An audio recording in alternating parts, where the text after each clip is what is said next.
Yeah, you did Well, see that. nobody wants to go through pain, but pain is a part of life. I'm sorry. Okay, wow. Well, I don't know if I'm sorry or not, because pain will help you grow and learn. So hey, we're going off script here Oh, for a we minute. did. We did. No, We no, went- no, we but I'll did. ask you another question. So are you saying, sitting here today, what are you saying? I'm glad we went through it, or I'm not glad about it, but I see, what are you saying?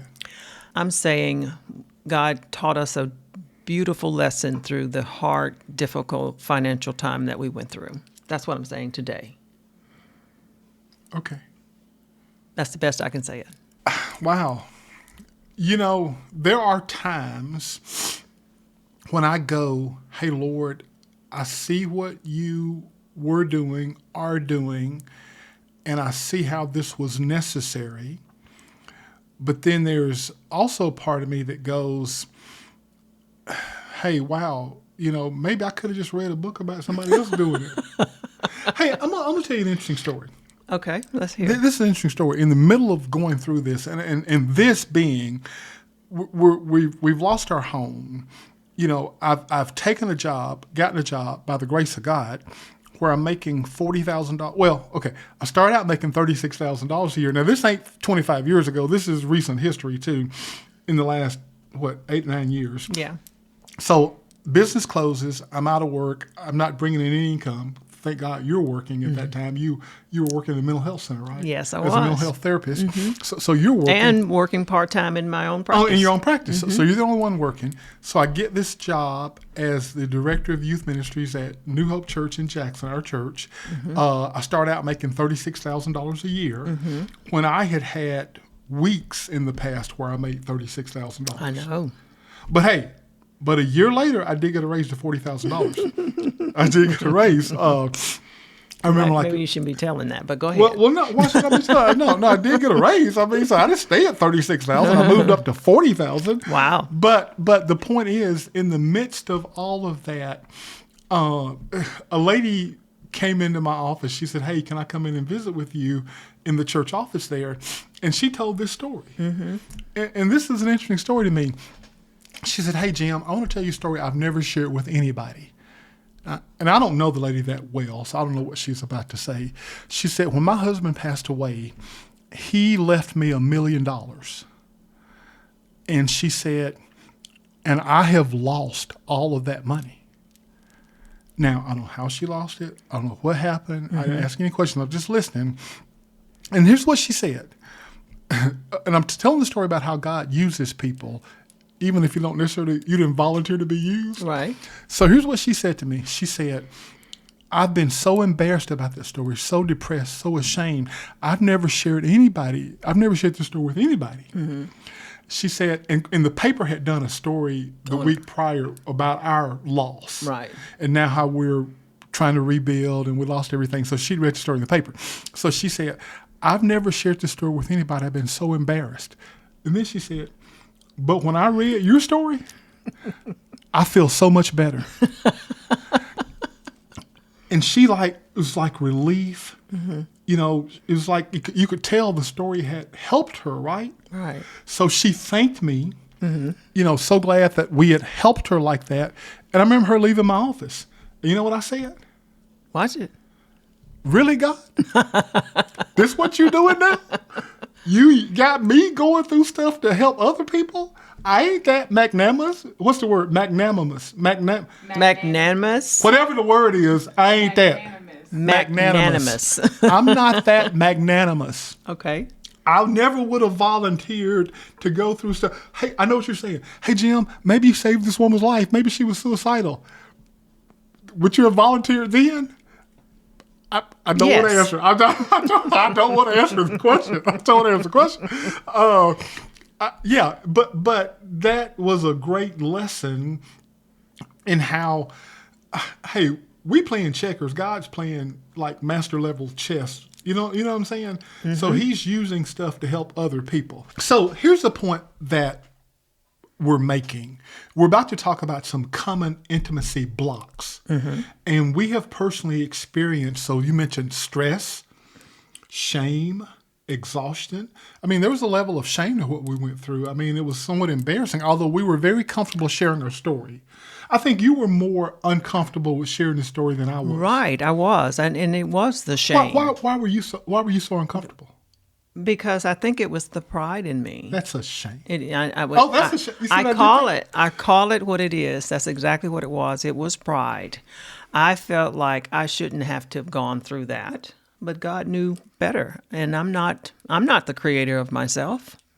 That's the truth. You ain't the potter. You're just the clay. Exactly. So deal with it. So Well, okay. so God was working with me in all kinds of ways, but pride was one of them. Wow, you've shared that before. That's deep. So we're talking about intimacy blocks: shame, stress, exhaustion. What do you say about that? What do you want to say about those intimacy blocks? Well, I don't know. There aren't. I guess they're just not surface level issues. They are deep. Okay. And so Okay. you really have to deal with those things little bit by little bit. You really need to really horn in on them. So that means there's some introspection that needs to go on. Why don't we do that right now? Let's do it. Let's take them one Okay. at a time. So All right. stress, Yes. the silent closeness killer. It'll do it. So stress is one of the biggest yet most overlooked intimacy disruptors. So when a person is chronically stressed, so just Okay. think about this. Okay. Whether it's due to work, finances, just like we went through, caregiving, it could be any kind of emotional burden, they shift into a survival mode, right? So Okay. they're not thinking about a lot of things.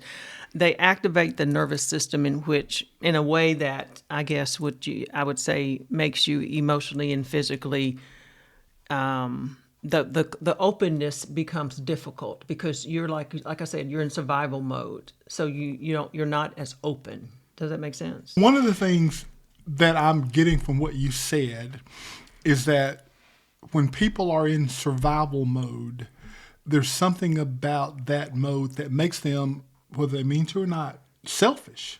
Absolutely. So it's like is it a fight or flight thing? It's like it could be. It's like so I gotta focus on me because I'm trying to survive. Yes, absolutely. Okay. So then you talk about the body and the mind are not relaxed enough to be present, playful, or vulnerable. Wow. Do you see how, like I say, when you're in survival mode, you're so focused on surviving because that is your mindset. Something needs to happen. And I believe the 7 years that we were going through our difficulty, I was in survival mode. I did not let that go. I was in a survival, stressful mode for 7 years while we were trying to turn things around. Now, was that a good place to be? No. Were you aware that you were in survival mode? I really wasn't aware of it until one of our counseling gatherings, because we a bunch of counselors, we get together sometimes. So until she said something, and I think, gosh, I've been in survival mode for 7 years, and that's very stressful. I have tried to, be present with people, but I could tell I really wasn't. Okay, so I'm not sure. I was aware you were in survival mode. Are you saying, to the best of your diagnosis, that I also was in survival mode? And if you are saying that, were you aware? Yes, we were functionally depressed Hold on. people. You mean you? I saw you saying we. I thought you were saying we. We were functionally depressed people surviving. And I think you started to come out of maybe such survival mode once we moved to Illinois. I think you started to come out, but I was still in it for some reason because I was thinking about everything we had lost and all of that. But anyway, going back to stress can be definitely a major barrier, and shame and pride and all those things can be major so let's move to barriers. shame. We're talking about emotional intimacy disruptors. Yeah. So we talked about stress. Now let's go to shame. Shame, you say the hidden wall between hearts. And you already shared that going through our situation, our financial loss, our financial devastation, and in our case, I guess I want to dig down with part of your shame because it's one thing to lose. Was your shame, or the level of shame, associated from the heights with which we fell? Yes, absolutely. I thought we would stay on those heights because those heights were great. Wow. Okay. So we were at house on 7 acres of land, tennis courts, shooting range, 4-wheeler trail. Mm-hmm. And it's not all about the physical stuff, but I am trying to paint the physical picture. Both driving the cars we wanted, both driving Mercedes at the time. This is years ago. But you're saying that you feel like your shame was heightened because but even when we were there, we weren't what's the word? Unappreciative. We weren't. No, we weren't. Oh, at least I didn't feel like I was prideful. We were so grateful. That's why I was a little hurt by when this thing all happened, because I'm thinking, Lord, we've been faithful. I was kind of like Hezekiah, Lord, I've done what you've told me to do the best I knew how. We always been givers. We supported always other people. A very gracious. Yeah, we've always been very gracious in giving. So, given the heights from which we fell, mm-hmm. that back to the point, that made you more shameful? Somewhat, I think so. Huh. Yeah. Interesting. And like I say, once again, that pride, that's what it was sticking under there. Okay, now, right. I tell you something you say that is interesting. We didn't talk about this, but some stuff I'm seeing on here. Mm-hmm. So in terms of, you say why it blocks intimacy, you say shame convinces people they must hide parts of themselves. That's exactly right. So I would notice I was very comfortable sharing the story. So Jim, tell me, why didn't you feel shame? I didn't feel shame that I'm aware of. Now, maybe it was so deep I'm not aware of it, right? But I didn't feel shame because I will say through no fault of my own, it's not like again, so we took all the money we had, we bought 70 houses, and over the next 7 years, we grew a real estate investment firm to 20 full-time employees. And we bought hundreds and hundreds and hundreds of houses, mm-hmm. bought and sold hundreds of houses. Right. So when we lost everything, it wasn't like, Jim, you gambled it away. You did something obviously, apparently wrong that you shouldn't have done. Mm-hmm. So. And I knew that. So there were two parts of me. There was a part of me that I think probably why I didn't feel the level of shame is because it's not like I did something to mess it up. So part of the reason I felt like that is because it was the 2008, 2009 real estate crisis, right? Right. So the whole world was crumbling. So part of the way I approached the shame part was because I didn't really feel like I did anything wrong on one part. But the other part, and I say this all the time, mm-hmm. whatever happens at our house is my fault. That's what you say. So now a better way of putting it would be my responsibility, but I like the hard, in your face, my fault. That's mm-hmm. what I tell myself. Mm-hmm. So the other part of it was, hey, Jim, it's on your watch. It's your fault that this happened. So, hey, Jim, the whole real estate world is crumbling. Yeah, but I should have been able to fix it. But anyway, for that reason, I don't think I felt any shame. And here's how we treated this differently. I openly shared our story. You were a little bit more reserved about sharing the story. Now, I got to be honest, I don't even know why I shared it. It wasn't like I was like, this may help somebody. I don't know why I shared. I just didn't mind sharing. And the story that I shared about the lady coming into my office at the church office when I was on staff there, again, had God asked me, hey, Jim, I want to talk to you about something. Yeah, Lord, what is it? Hey, come up closer and talk to you. Hey, so this is what I want you to do. I want you to lose your home. I want you to lose your cars. I want you to lose basically all the money that you have, any sense of security.